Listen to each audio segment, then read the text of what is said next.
Oke guys, welcome back to Daily Charting with Toshi, di mana kita akan daily chart your favorite cryptocurrencies. Oke, dan sekarang kita masuk ke DCWT sesi pertama, di mana di sesi pertama ini kita akan fokus ke Bitcoin dan Ethereum.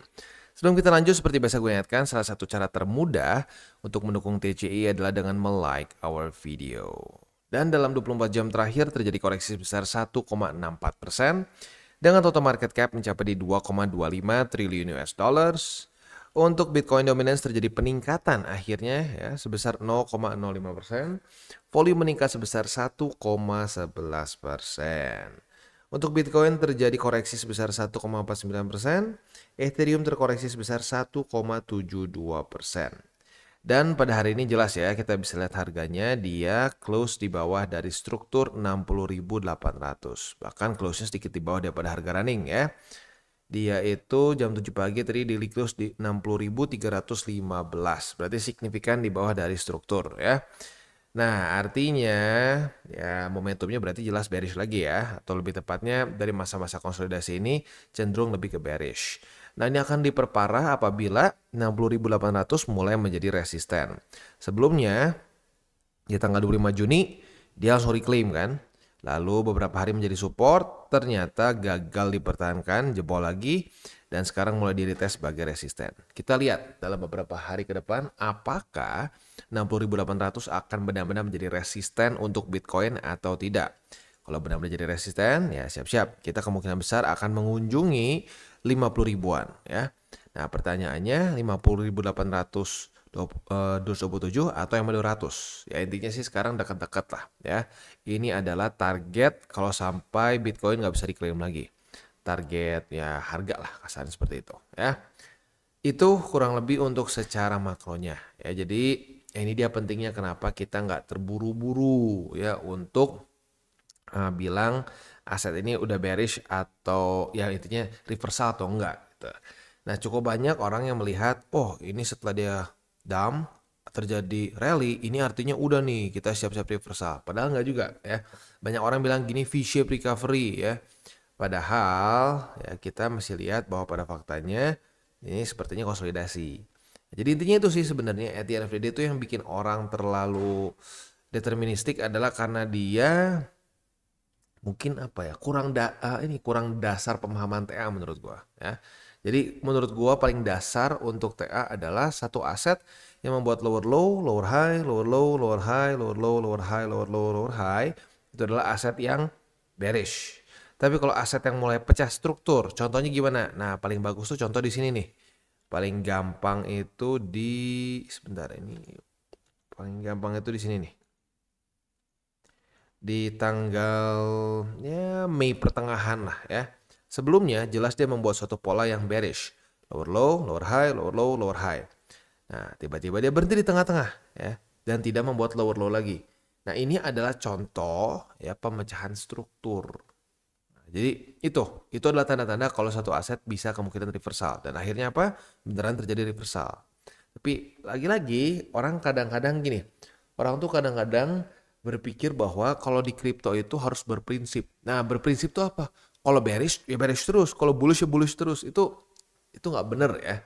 Jadi kita sebagai seorang trader atau investor itu harus siap dengan market yang memang dinamis begitu ya. Jadi kalau ada orang misalkan dia terkenal bear boy, dia itu bukan berprinsip, itu bodoh menurut gua.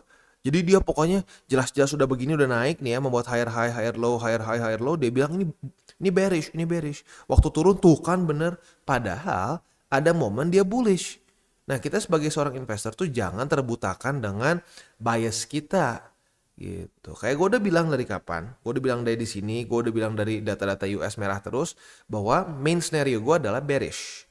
Tetapi waktu di sini gue bilang, nah, ini pemecahan struktur nih, ada kemungkinan bisa reversal dan terjadi reversal. Ya lagi-lagi ya. Para orang-orang yang suka dukun bilang, wah tadi ngomong bearish, sekarang jadi bullish. Loh, ya datanya berubah. Datanya mengatakan bahwa mereka ada kemungkinan bisa naik dan terbukti naik. Nah jadi at the end of the day kuncinya di lu. Lu pengen jadi investor atau pengen jadi dukun. Nah kalau menjadi dukun ya di cryptocurrency market menurut gua nggak tepat. Begitu karena kalau jadi dukun bukannya profit, lu cuma nyari ego doang. Gitu. Dan menurut gua kalau trading lu cuma nyari ego doang, at the end of the day porto lu berantakan begitu ya.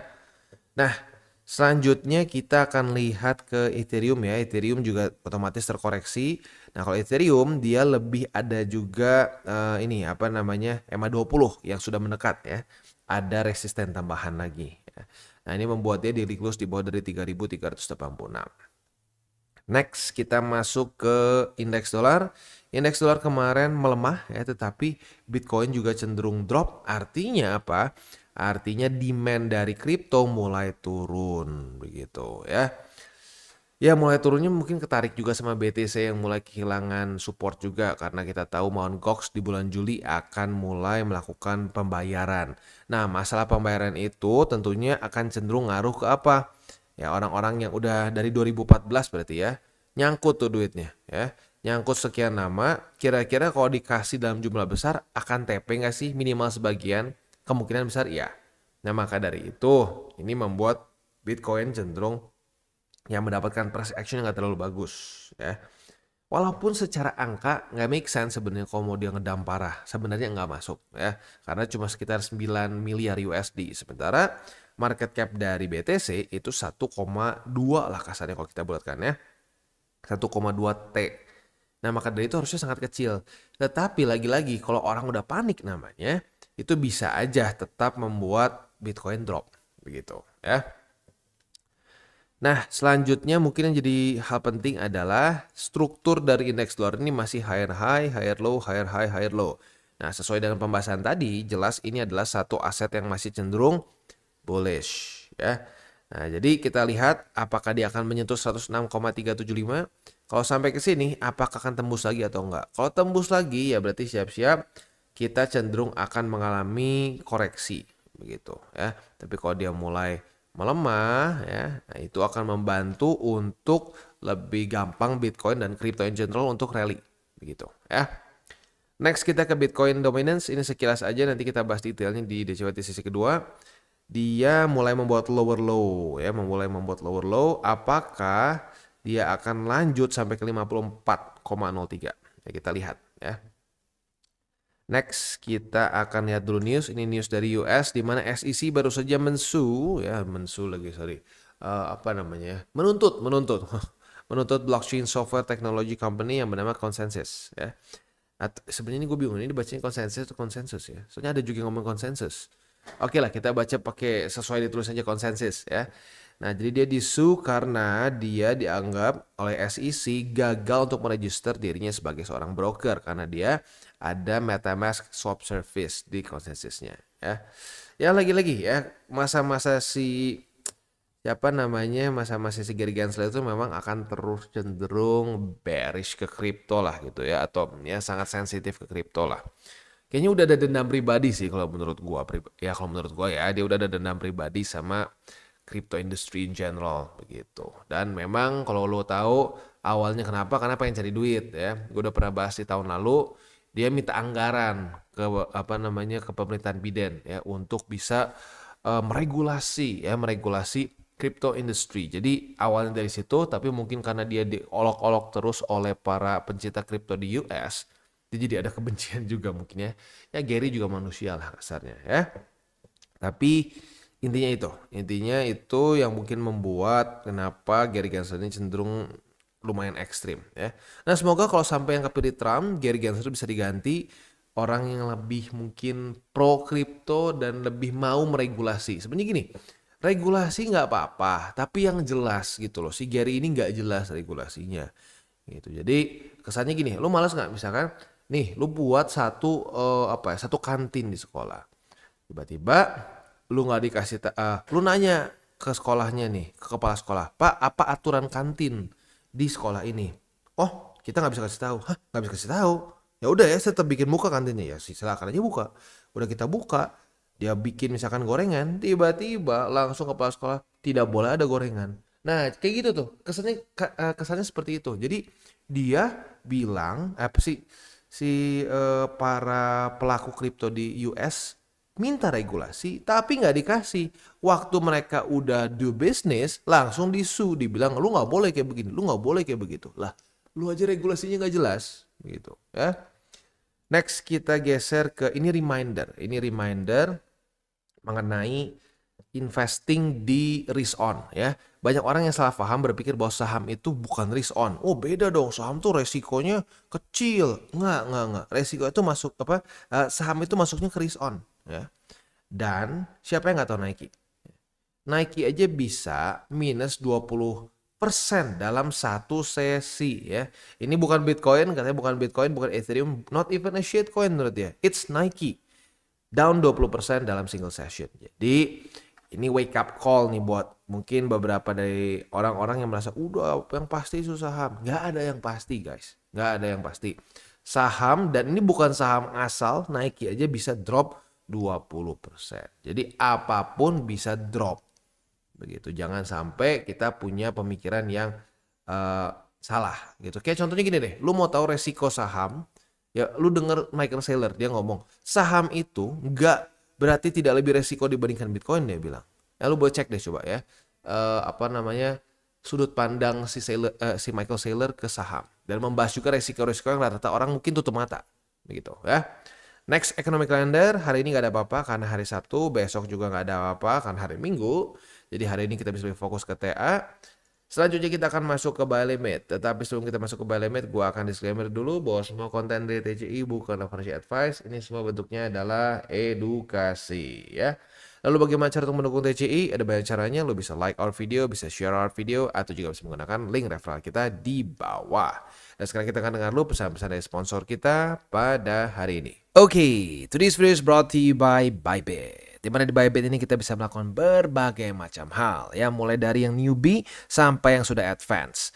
Buat mungkin lo merasa bahwa aduh bang, gue masih nggak ngerti nih TA, gue masih nggak ngerti charting dan seterusnya, tapi pengen akumulasi, pengen DCA murni, bisa lo tinggal masuk ke sini one click buy, dimana lo bisa pilih lo mau pakai apa ya fiatnya, lo tinggal pilih juga asetnya apa ya. Misalkan lo pengen akumulasi BTC, misalkan setiap hari Senin jam 7 pagi, misalkan gue pengen akumulasi BTC sebesar Rp100.000 misalkan ya, lu bisa langsung lakukan di sini. Bisa peer to peer, bisa Dana, Bank BRI dan lain-lain. Ini gila ya, bisa pakai BCA Mobile dan seterusnya. Jadi Bybit ini memang cocok banget buat orang-orang yang tinggal di Indo ya, bisa langsung pakai bank-bank yang memang sudah biasa kita pakai di Indo ya.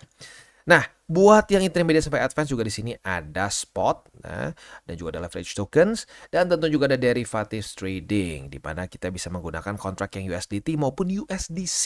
Jadi di sini lo bisa pakai USDC ya, karena nggak semua exchanger bisa menerima untuk futuresnya pakai USDC ya. Dan tentunya juga lo bisa earning bunga juga dari kripto lo dan lain-lain. Dan tentu juga di sini kita bisa melakukan copy trade ya, di mana copy trade dari Bybit ini sudah cukup terkenal ya, dan kita bisa mendapatkan keuntungan juga. First copy trade kita bisa ada protection 100 USDT loss coverage ya, dan seterusnya ya. Jadi buat lo yang tertarik bisa silakan pakai. Klik di link referral kita di bawah. Dan kita masuk ke Bitcoin. Untuk Bitcoin berarti buy limit keduanya jebol. Yang tinggal tersisa adalah buy limit ketiga, yaitu di angka 58.227 yang bisa dibilang sekarang sedang berkonfluence dengan MA200 di daily ya. Itu kurang lebih untuk posisi spotnya. Untuk posisi futuresnya kita lihat besok pagi kalau sampai daily close dari Bitcoin masih di bawah dari 60.800, kita bisa limit posisi short. Retest kedua otomatis kebuka posisi shortnya, dan target TP kita bisa di angka 58.227. Itu kurang lebih setup untuk posisi shortnya. Untuk posisi longnya otomatis tinggal kita balik saja logikanya. Retest 1, retest 2 di 58.227 atau MA200. Kita bisa buka posisi long dengan target TP di angka 60.800, atau alternatively boleh juga di angka 60.000, yaitu angka struktur psikologis begitu ya. Next kita masuk ke Ethereum. Untuk Ethereum dia daily close di bawah dari 3.396. Kondisinya mirip-mirip seperti BTC lah secara TA ya. Nah, untuk buy limitnya berarti tinggal tersisa satu di angka 3.279,3. Itu kurang lebih untuk posisi spotnya. Untuk posisi futuresnya lagi-lagi mirip seperti Bitcoin. Apabila besok daily close masih di bawah dari 3.396, kita bisa pertimbangkan untuk limit posisi short. Retest kedua otomatis kebuka posisi shortnya, dan target TP-nya ada beberapa nih. Buat lo yang konservatif boleh pertimbangkan di angka 3.350. Sementara untuk lo yang lebih agresif, boleh pertimbangkan di angka 3.279. Itu kurang lebih setup untuk di Bitcoin dan Ethereum. Sekali lagi gue ingatkan untuk para newbies, apalagi yang masih baru pertama kali masuk ke kripto, gue sangat sarankan untuk jangan terlalu berat di altcoins. Kalau bisa malah investnya di cycle pertama lu itu di Bitcoin dan Ethereum saja. Karena seperti yang gue sudah bilang, salah satu penyesalan yang paling sering gue ingat adalah di 2016, di mana gue terlalu banyak berspekulasi di altcoins. Kalau gue pure di BTC aja dulu di cycle pertama gue akan jauh lebih profitable. Ya, jadi itu salah satu yang harus lo pertimbangkan ya. Kalau sampai, aduh bang gatel bang, pengen mulai ke alts. Kalau lo newbie, gue sarankan setelah QE. Sekarang masih QT ya. Tenang, kita nggak akan bosan-bosan ngingetin kapan QE. Begitu ya. Gue tutup dengan 3 golden rules. Oh sorry, sebelum 3 golden rules gue ingatkan lagi buat lo yang pengen pair favorit itu masuk ke DCWT sesi kedua, boleh komen di bawah. Apabila cukup banyak demand-nya, kita akan masukkan ke DCWT sesi kedua. Dan kita tutup dengan golden rules, ya 3 golden rules. Jangan pakai uang panas, jangan over leverage, dan berpikirlah jangka panjang untuk kripto. Oke guys, jadi itu adalah akhir dari segmen DCWT kita pada hari ini. Dan jangan lupa bagi kalian yang merasakan manfaat dari segmen ini, jangan lupa untuk share ke teman-teman kalian. Dan apabila lu pengen mensupport channel kita, ya TCI, jangan lupa untuk menggunakan link referral kita di bawah. Nggak wajib, ya, tetapi apabila lu menggunakan link referral kita di bawah, ada macam-macam, ya, dari Bybit, Huobi, Maxi, toko kripto, dan banyak lagi, ya. Ya, walaupun nggak wajib, tapi kalau menggunakan link referral kita, lu secara langsung membantu perkembangan dari TCI. Dan satu lagi, jangan lupa juga untuk join Telegram group kita, di mana kita bisa ngobrol-ngobrol santai mengenai dunia cryptocurrency secara 2 arah. So, jangan lupa untuk like, subscribe, click the bell icon, and see you on the next video.